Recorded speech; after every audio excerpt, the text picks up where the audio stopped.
Deming was a statistician by training. He graduated in mathematics from Wyoming University and Yale, and spent his early working life counting the American population for the US Census Bureau. Facing this laborious task, Deming set about applying his statistical methods to speed things up. He believed his procedures saved the Bureau several $100,000.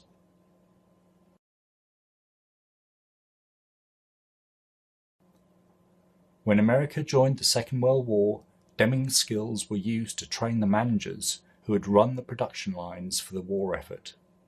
Deming's work methods were based on a rigorous application of statistics. Eliminate waste was a key message he created, and dramatically reduced the waste by scrapping and reworking of scarce raw materials.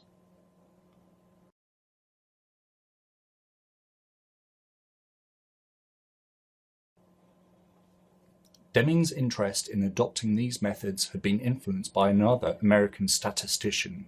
In 1931, Dr. Schuhart wrote a key text which laid down the principles of statistical process control, stating, "What could be measured must be measured exactly." Control charts could show what was in statistical control and what was not.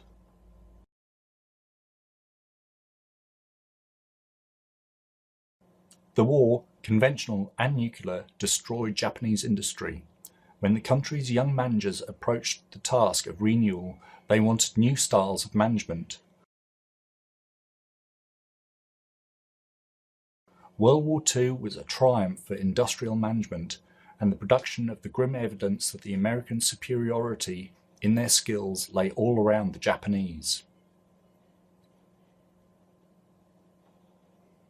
The Americans sent consultants to advise on better management.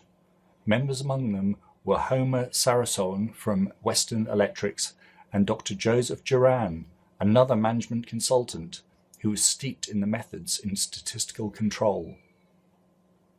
Then in 1950, Dr. Deming arrived to tower over the Japanese, both literally and metaphorically.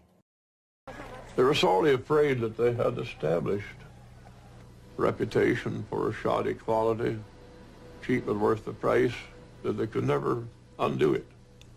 I assured them that it would take only a short while to undo that reputation, develop new reputation. And remember this, when I talked with top management in Japan, I was talking to 80% of the capital. I was back again in 6 months, back again in another 6 months, back in 1952, several trips, always teaching the same thing. They listened. I said that in 5 years, the whole world would know about Japanese quality, that manufacturers the world over would be screaming for protection. They beat it. They did it in 4 years. Despite the dry statistics, Deming's theories are very sensitive to people. His fishtail diagram illustrates how any system is the sum of its human parts. People in a system must cooperate the one with the other. The system must have an aim. Everybody must know about it. Know what his job is, who depends on him, whom does he depend on. Then there's joy in work. Because you feel you belong, you're important, you're really part of the company. You know when you've done a good job and have a chance to do it. That's all people ask for.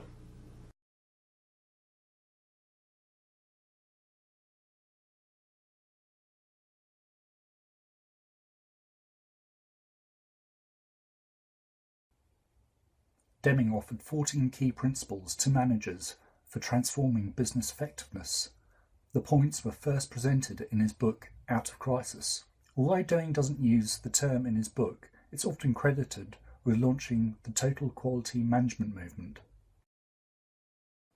Number 1. Create consistency of purpose towards improvement of product and service, with the aim to become competitive, to stay in business and to provide jobs. Number 2. Adopt the new philosophy. We are in a new economic age.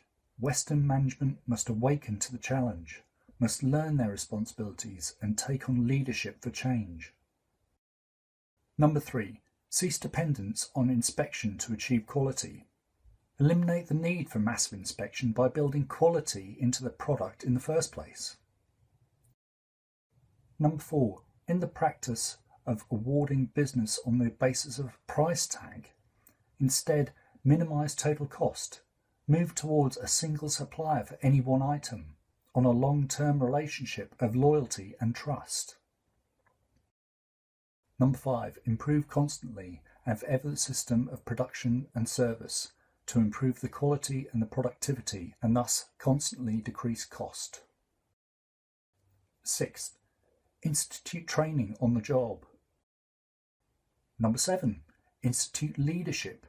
The aim of supervision should be to help people and machines and gadgets to do better. Supervision of management is in need of an overhaul, as well as supervision of production workers. Number 8. Drive out fear, so that everybody may work effectively for the company. Number 9. Break down barriers between departments. People in research, design, sales and production must work together as a team in order to foresee problems for production and usage that may be encountered with a product or service. Number 10. Eliminate slogans and exhortations and targets for the workforce asking for 0 defects and new levels of productivity. Such exhortations only create adversarial relationships, as the bulk of the causes of low productivity and low quality belong to the system and thus lie beyond the power of the workforce. A. Eliminate work standards, quotas, on the factory floor, substitute with leadership. B. Eliminate management by objective, eliminate management by numbers and numerical goals, instead substitute with leadership. Number 11. Remove barriers that rob the hourly worker of his pride of workmanship. The responsibility of supervisors must be changed from sheer numbers to quality. 12. Remove barriers that rob people in management and in engineering of their right to pride of workmanship. This means abolishment of the annual or merit rating and the management by objectives. 13. Institute a vigorous programme of education and self-improvement. Number 14. Put everybody in the company to work to accomplish a transformation. The transformation is everybody's job.